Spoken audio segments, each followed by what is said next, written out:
Donc bonjour à tous, aujourd'hui on se retrouve pour une vidéo un peu qui va changer.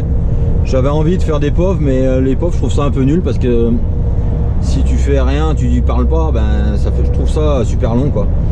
Donc j'ai dit tiens, on va faire un sujet sur...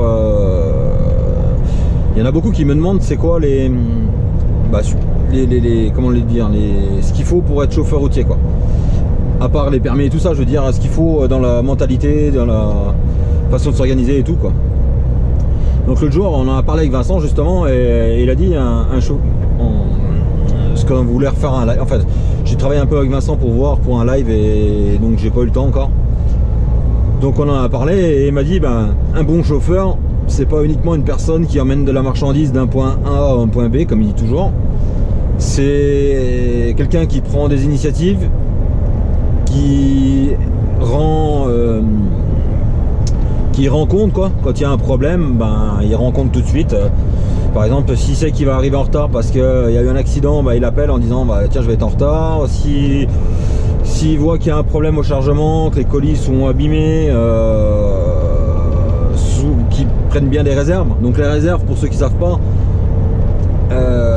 en fait quand tu prends une palette et puis qu'il y a un carton d'abîmé par exemple dessus, ou que tu vois il est ouvert, sur ta CMR, je ferai une vidéo bientôt sur les CMR justement, sur ta CMR tu marques palette colis soit endommagé, soit ouvert, soit bande de garantie déchirée ou tout ce qui s'ensuit quoi. Parce que si toi tu mets pas la réserve au début et à la fin il y a un problème, le gars dit tiens ton carton il était ouvert et que t'as pas mis les bonnes réserves, et en fait le litige il retombe sur le transporteur, donc c'est au transporteur ou à l'assurance du transporteur de régler le litige, donc de payer.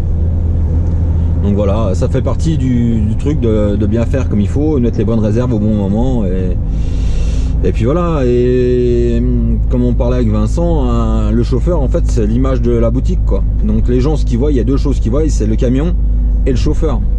Donc le camion s'il n'est pas propre, donc c'est au chauffeur de l'entretenir encore une fois. Donc faut être un peu méticuleux, faut prendre soin de son matériel. Donc ça, et le chauffeur, s'il est pas propre sur lui, ça peut poser problème quoi. Donc du coup, vas-y. Donc du coup, vas-y, tu vas pas. Et donc du coup, faut que le chauffeur soit propre sur lui et propre sur lui et propre tout court quoi. Je veux pas dire non plus rasé de près parce que je le suis jamais, mais être propre quoi. Pas sentir la sueur, pas avoir le menu de la semaine sur une t-shirt, parce qu'on en voit beaucoup des comme ça. Hein. Donc voilà, la propreté et après la ponctualité quoi. Faut être ponctuel quand on dit t'as rendez-vous à telle heure, faut pas dire ouais je m'en fous, j'y vais quand j'y vais quoi. Ça fait partie aussi du job. Hein. Voilà, la ponctualité, la propreté, les litiges. Puis il y a beaucoup de petits détails comme ça. Donc après, un bon chauffeur, il y a plein de choses à faire hein, pour voilà, la politesse, la courtoisie. Quand tu arrives chez un client, bien dire bonjour, merci. Ça paraît tout con, mais il y a énormément de gens qui disent pas bonjour, qui disent pas merci, qui souhaitent pas une bonne journée. Moi ça me choque hein, quand je vois quelqu'un, oui bon, le mec il rentre dans le bureau, il dit même pas ouais je viens charger pour tel endroit. Oui bonjour déjà, commence par ta phrase par un voilà. Et moi je sais que ça me choque, donc si ça me choque moi, ça doit choquer les clients aussi quoi.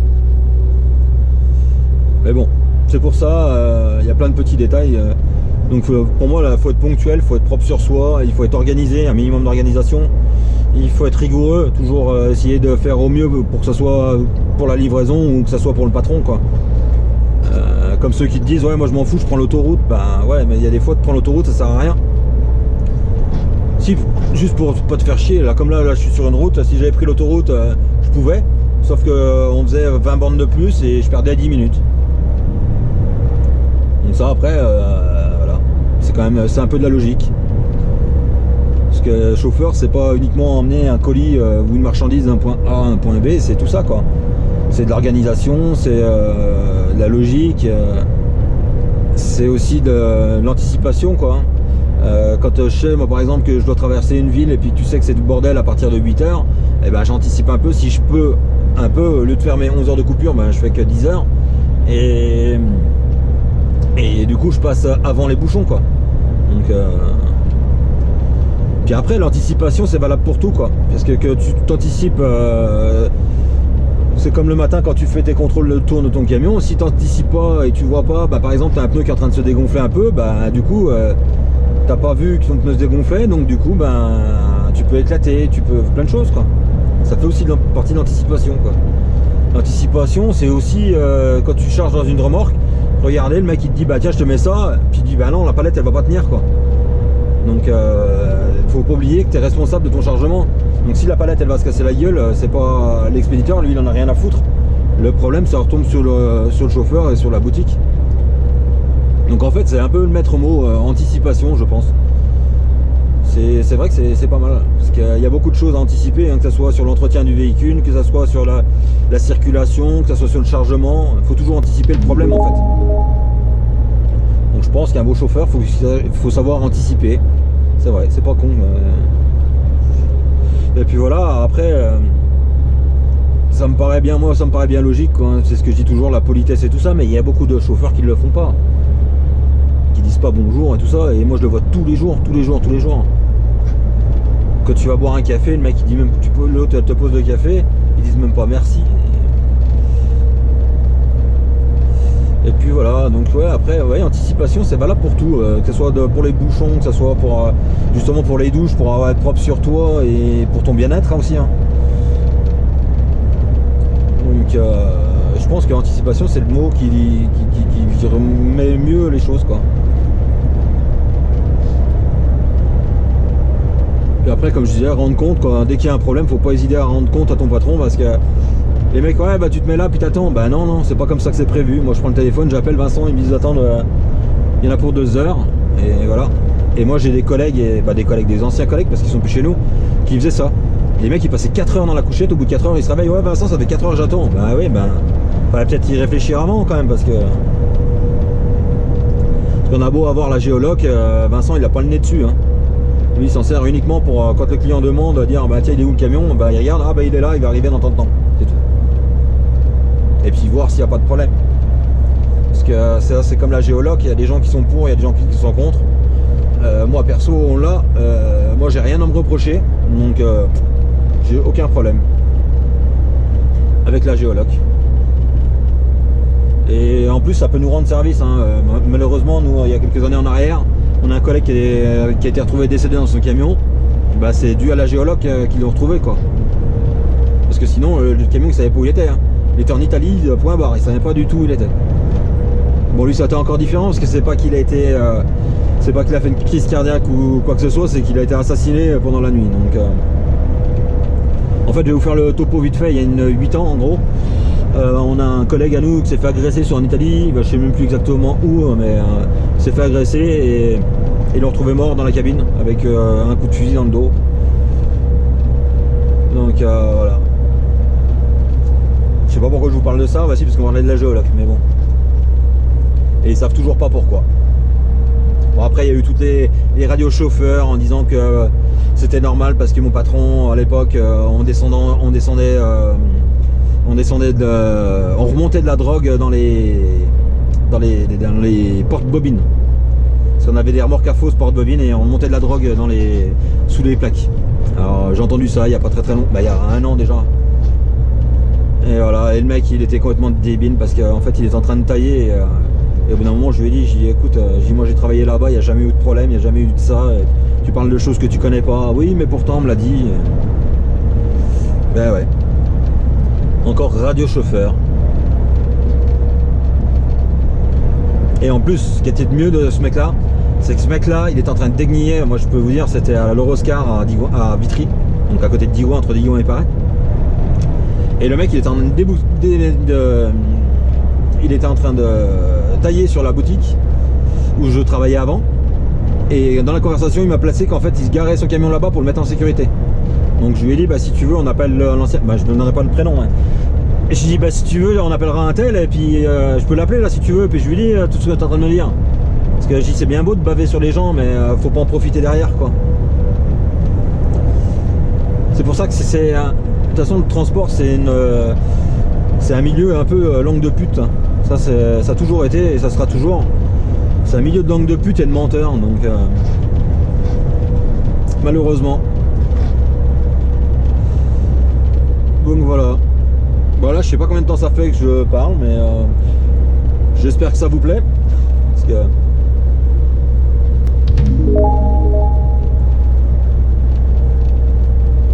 j'ai eu un petit problème de batterie en fait. Je sais pas, la GoPro s'est éteinte. Donc je vous reprends, j'ai eu un petit problème de batterie, la GoPro s'est éteinte, donc voilà. Je ne sais plus où j'en étais.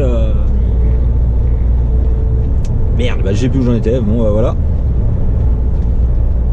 Ouais, on parlait de l'ancienne boutique, ouais. Ouais, bah en fait, voilà, quand je dis, il faut jamais écouter Radio Chauffeur parce que c'est tellement simple de critiquer. Attendez, je vous mets comme il faut. Ouais, je disais, c'est tellement simple de critiquer toutes les boutiques, tous les patrons et tout, c'est tous des cons et tout ça. Mais il n'y a pas que des mauvais, quoi. Moi, la boutique où je suis, par chez nous, elle est très réputée pour être une très mauvaise boutique, qui paye pas, qui prend les chauffeurs pour des cons et tout. Et ben moi, j'y étais 10 ans, j'ai jamais eu de problème. Cyril y a été, pas 10 ans, on était 6 ans. Jamais eu de problème. Cyril, pareil, on n'a jamais eu de problème. Nous, quand on avait un problème, on montait voir la personne concernée. Autrement dit, la personne concernée, c'est pas d'aller baver sur les quais comme beaucoup font et d'aller baver entre collègues et de s'appeler et puis dire oui, il y a ça qui va pas, il y a ça qui va pas. Moi, je vais voir la personne qui te donne les sous, quoi. Et à l'époque, on avait un directeur qui était un peu con. C'est pas qu'il était un peu con, c'est qu'il était un peu proche des sous qui n'étaient pas lui, mais bon. Donc du coup, je m'entendais pas trop avec lui. Et en plus, il m'avait joué un petit coup quand ma fille est née. Mais ça, j'y reviendrai après, si vous voulez. Et du coup, quand j'avais un litige, eh ben, j'allais tout de suite voir le patron, le mec qui me paye, quoi. C'est lui le décideur, c'est lui. Moi, sur mon contrat de travail, c'est lui qui le signe, c'est pas le directeur. Donc voilà. Mais je pense qu'il y a beaucoup trop de gens qui bavent sur les boutiques et qui osent pas aller voir les patrons. Vous savez, quand je mets une photo sur Snap, je mets une photo vite fait sur Snap, tiens, un tel recherche des chauffeurs. C'est marrant, j'ai 10 mecs qui m'envoient, ouais, boutique de merde. Et puis sur les 10 mecs, après il y a 2-3 mecs qui m'envoient, ouais, mais moi je travaille là-bas. Et tu leur demandes, ça se passe bien, oui, oui, aucun problème, moi ça fait tant d'années. Donc c'est pour ça, à mon avis, les opinions sur les boutiques, pour avoir la meilleure opinion, il faut y aller et puis voir de soi-même, quoi. Et puis ouais, pour en revenir au directeur, en fait, le problème c'est que le directeur, il faisait du zèle. Et moi, quand ma deuxième fille est née, c'est ce coup-là qui m'a envoyé à Saint-Étienne. Et du coup, j'ai loupé l'accouchement de ma femme et j'ai pas vu la naissance de ma deuxième fille. Voilà. C'est pour ça que je lui en veux toujours un peu. Après, voilà, c'est pas pareil. Bon, ce coup-là, on a failli se foutre sur la gueule, hein, d'ailleurs. Je l'ai pris par le callback, il touchait plus terre, le pauvre. Mais... Voilà. Il m'a dit, tu me parles pas comme ça, je suis ton supérieur. Et je lui dis, s'il y a un supérieur, il y en a qu'un, c'est le mec qui me paye, c'est pas toi. Et voilà. Ben bon, après, le transport routier, malheureusement, si tu t'imposes pas et tu dis pas les choses, voilà, quand ça va pas, tu ne dis pas, et ben on te prend pour un con et on te marche dessus, hein.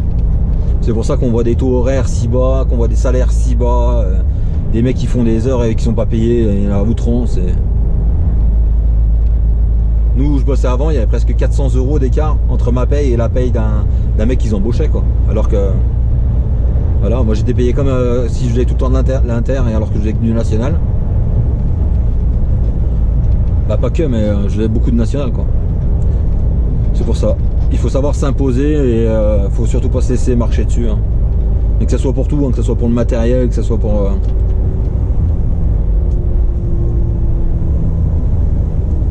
Donc voilà.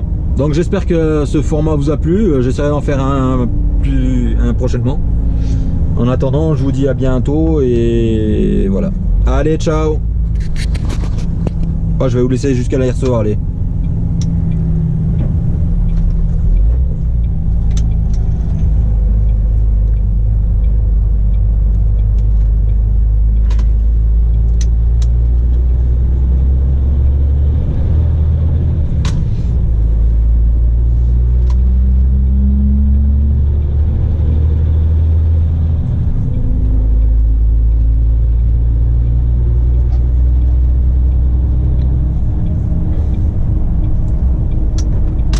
Encore une fois, anticipation, hein, t'anticipes les voitures qui arrivent, hein.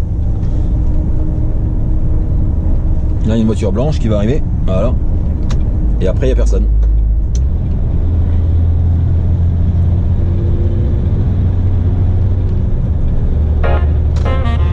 bientôt.